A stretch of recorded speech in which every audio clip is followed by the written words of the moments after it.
जय हिंद बच्चों, 7वीं क्लास में आप लोग का फिर से स्वागत है। बच्चों आज की इस वीडियो के अंदर हम लोग 3 टॉपिक करेंगे और ये आज ये चैप्टर खत्म हो जाएगा। हमारा पहला चैप्टर हिस्ट्री का खत्म हो जाएगा आज। ये 3 टॉपिक जो हैं लास्ट रहेंगे। ऑलरेडी 6 टॉपिक हो चुके हैं, वो वीडियो ज़रूर देख लेना जिससे कि समझ में आ जाए सारी चीज़ें। ठीक है, इतनी वीडियो हो चुकी हैं, हम लोग आपस में बहुत सारी बातें कर चुके हैं, बहुत सारी और बातें बची हुई हैं जो हम करेंगे। ठीक है, तो चलो पहले पढ़ाई जरूरी है, पढ़ाई कर लेते हैं। पहले 3 टॉपिक बचे हुए हमारे इस चैप्टर को खत्म होने के लिए। तो देखो सबसे पहले क्या है, विदेशी यात्रियों के वृत्तांत। दूसरा उसके बाद टॉपिक रहेगा हमारा इतिहास की बदलती अवधारणाएं। और तीसरा टॉपिक है भारतीय इतिहास की विषय वस्तु। ये भी खा जाएंगे, कोई दिक्कत नहीं है। चलो इसे खाते हैं। पहले क्या है इसमें कि इससे किसी शासक, देखो पहले टॉपिक समझना, विदेशी यात्रियों के वृत्तांत, यानी कि भारत में बाहर से जो लोग आए उन्होंने अपने वृत्तांत लिखे। वृत्तांत लिखे तो किसके बारे में लिखे? ऑफकोर्स राजाओं के बारे में लिखे होंगे, आम लोगों के बारे में तो नहीं लिखा होगा। हाँ, अगर समाज के बारे में वर्णन कर रहे हैं तो थोड़ा बहुत लिख दिया होगा। ठीक है, तो क्या हुआ देखो, विदेशी यात्रियों के वृत्तांत, यात्री आए विदेश से, उन्होंने क्या क्या लिखा, उसी को वृत्तांत कहा गया। सबसे पहले जानते हैं इससे किसी शासक, इसमें देखो क्या होता है, किसी शासक, स्थान, अवसर, इन सारी चीजों का अध्ययन किया जाता है कि किसमें, जो विदेश से यात्री आते हैं जो अपना वृत्तांत लिखते हैं उसमें हम अध्ययन करते हैं। किसके बारे में? शासकों के बारे में, स्थान के बारे में, अवसर के बारे में। ठीक है, उसके बाद देखो क्या है, भारत में समय दर समय जो है अलग अलग जो है बोल सकते हैं दूत हो गए या कोई कवि हो गए, वो आते गए और उन्होंने बहुत सारी चीजें लिखी, जिसमें सबसे पहले ग्रीस से आए, मतलब जैसे ग्रीस से आए, रोम से, चीन से, और उन्होंने देखा और उस साम्राज्य के बारे में, उस जगह के बारे में, उस शासक के बारे में वर्णन किया, बहुत बढ़िया तरीके से वर्णन किया। तो ये चीज जान लिया हमने, विदेश से आए, यात्रा करी, जो देखा सो लिख दिया, उसको क्या बोला गया, विदेशी यात्रियों के वृत्तांत। समझ में आ रहा, विदेशी यात्रियों के वृत्तांत। ठीक है, उसके बाद क्या है, जो एक और की बात करते हैं, चंद्रगुप्त मौर्य का साम्राज्य, मौर्य साम्राज्य, जिसमें कौन आया था, मेगस्थनीज आए थे। ठीक है, ये ग्रीक राजदूत हैं, इन्होंने कौन सी पुस्तक लिखी थी, इंडिका पुस्तक लिखी थी। ये चीज याद रखना कि मौर्य साम्राज्य में आने वाले राजदूत का नाम था मेगस्थनीज। क्या नाम था? मेगस्थनीज, जिन्होंने कौन सी पुस्तक लिखी, मतलब कौन सी पुस्तक लिखी थी, इंडिका पुस्तक लिखी थी। याद रखना, देखो मौर्य साम्राज्य की जानकारी देने के लिए अर्थशास्त्र तो था ही, किसने लिखी थी वो, चाणक्य ने लिखी थी अर्थशास्त्र। वैसे ही एक पुस्तक लिखी मौर्य वंश के बारे में मेगस्थनीज ने, जिस पुस्तक का नाम था इंडिका। क्या नाम था पुस्तक का? इंडिका। ये चीज याद रखना। फिर देखो, चलो ये तो ग्रीक से आए। अब जो चीनी यात्री हैं, 2 चीनी यात्रियों के बारे में मैं बताता हूं जो चीन से आए यात्री। उनका एक पहले का नाम था फाहियान और दूसरे का नाम था हुएनसांग। क्या नाम था पहले का? फाहियान और दूसरे का नाम हुएनसांग। ठीक है, अब जो फाहियान थे, एक चीज दोनों में कॉमन थी, एक चीज याद रखना बच्चों, एक चीज कॉमन थी इनमें, दोनों ही बौद्ध धर्म को मानते थे। जो फाहियान है और हुएनसांग है, दोनों ही कौन से धर्म को मानते थे? बौद्ध धर्म को मानते थे। फाहियान आए 5वीं शताब्दी में और गुप्त काल के मतलब जो गुप्त वंश था उसमें आए और इन्होंने अपनी मतलब जो देखा वहां पे शासकों के बारे में वो सारी चीजें वर्णन कर दिया। किसमें? अपने वृत्तांत में। तो चीनी यात्री का नाम पता चल गया पहले का। दूसरे का नाम है हुएनसांग। अब ये 7वीं शताब्दी में आए थे और इन्होंने पुष्यभूति वंश के शासक हर्षवर्धन, याद रखना बच्चों, पुष्यभूति वंश के जो शासक थे हर्षवर्धन, इनको शिलादित्य की उपाधि दी गई थी। कौन सी उपाधि?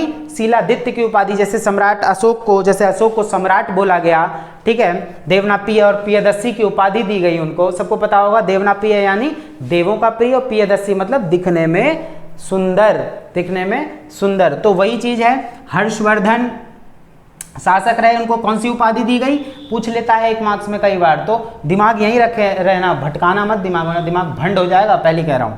तो हर्षवर्धन शासक रहे हैं, शिलादित्य की उपाधि दी गई है। और जो ये हुएनसांग थे, वो हो जा रहा है गोजगाजी, समझना, हुएनसांग थे, उन्होंने 15 साल रहे यहाँ पे और उन्होंने नालंदा विश्वविद्यालय जो है उसका भी वर्णन अपने वृत्तांतों में किया। नालंदा विश्वविद्यालय बिहार का, ठीक है, उन्होंने इसका भी वर्णन कर दिया। टॉपिक समझ में आ गया? कुछ भी नहीं है, सिर्फ इतना ही है, बाकी नोट्स मिलेंगे उसमें पढ़ लेना और पेपर में ठंडा मतलब बिल्कुल दिमाग शांत करके लिख देना है। भूलोगे ही नहीं, इतने अच्छे तरीके से पढ़ा दूंगा, ठीक है। तो विदेशी यात्रियों के वृतांत समझ में आ गया, विदेश से आए वृतांत उन्होंने लिखा अपना, क्लियर हो गया। नेक्स्ट टॉपिक पे आ जाते हैं। चलो, इतिहास की बदलती अवधारणाएं। क्या इतिहास रुका रह गया? नहीं, इतिहास समय दर समय बदलता रहा। जैसे जैसे समय आगे गया वो एक नया नया इतिहास लेकर आया हमारे सामने, ठीक है। देखो, तो पश्चिमी विद्वान क्या मानते थे कि भारतीयों को इतिहास लेखन का बोध ही नहीं है। बताओ, पश्चिमी जो सभ्यता के लोग हैं या पश्चिमी जो विद्वान है वो ये मानते थे कि भाई भारतीयों को क्या है कि इतिहास लेखन का कोई बोध ही नहीं है, समय ही नहीं है, कोई उनको समय का वर्णन ही नहीं आता करने। तो ये तो भाई बहुत गलत बात है। तो ये गलत है, ये चीज़ गलत है। उनका तरीका अलग था कालगणना करने का, हमारा अलग तरीका था। देखो हमारे यहाँ क्या होता है, हमारा मानना क्या है उनसे अलग है। कैसे है कि पश्चिमी लोग कालक्रम में विश्वास रखते हैं, कालक्रम जैसे वो बांटते होंगे।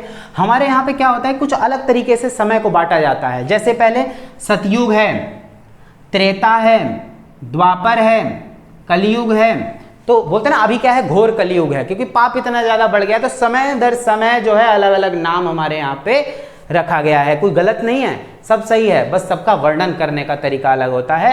तो इनका जो है सोच थोड़ी सी गलत रही। क्लियर हो गया टॉपिक। उसके बाद क्या है, समय दर समय हमारा इतिहास बदलता रहा।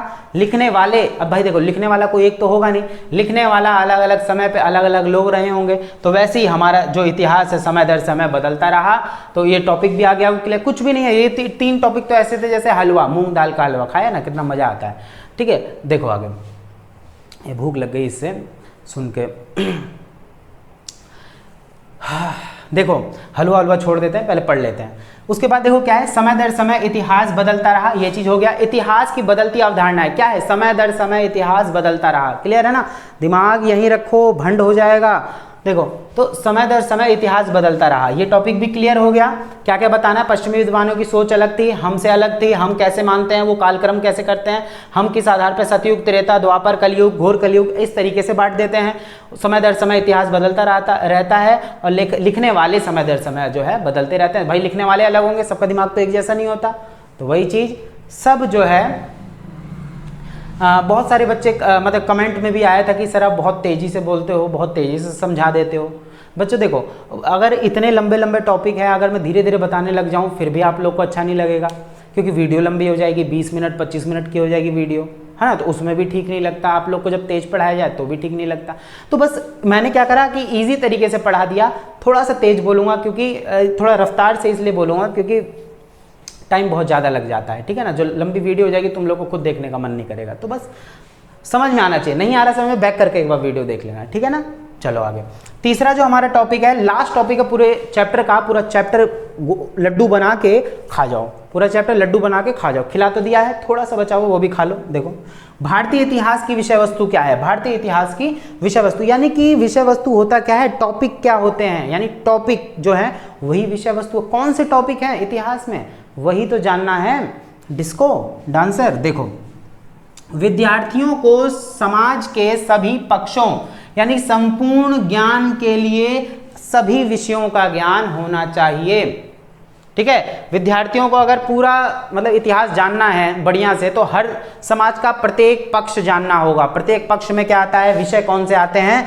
देखो यहाँ पे लिख दिया है, समाज के सामाजिक, आर्थिक, धार्मिक, राजनीतिक, सांस्कृतिक सब विषय वस्तु हैं। ये सारी विषय वस्तु हैं, इनका अध्ययन कर लिया किसी साम्राज्य के, जैसे भाई कोई पर्टिकुलर साम्राज्य उठा, मौर्य साम्राज्य में तुम क्या करो, सामाजिक स्थिति जानो, आर्थिक जानो, धार्मिक जानो, राजनीतिक जानो, सांस्कृतिक जानो, कहानी खत्म। समझ में आ गया। देखो उसके बाद क्या है, वंशों में होने वाली सभी घटनाओं, यानी कि जो हमारा इतिहास वंश दर वंश चलता आया है, वंशों में होने वाली सभी घटनाओं को क्या करा जाता है, एक तरीके से लिख दिया जाता है। और वो लिखा जाता है किस आधार पर, विषय वस्तु के आधार पर। किस आधार पर,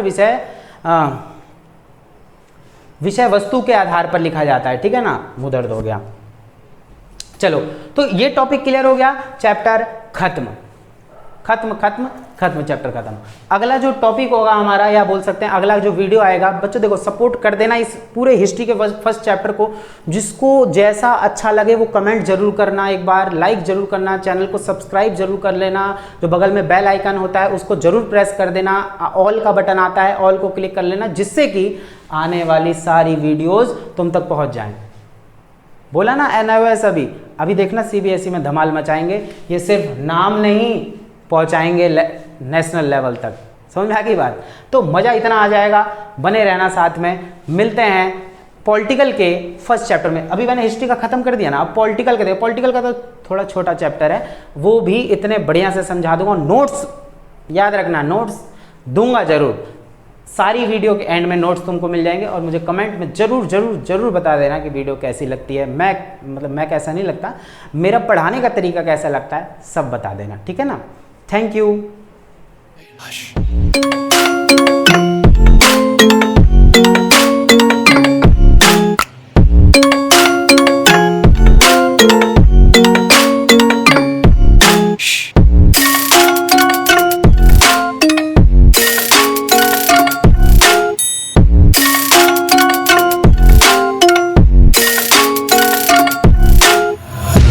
Take my eyes open to force reality.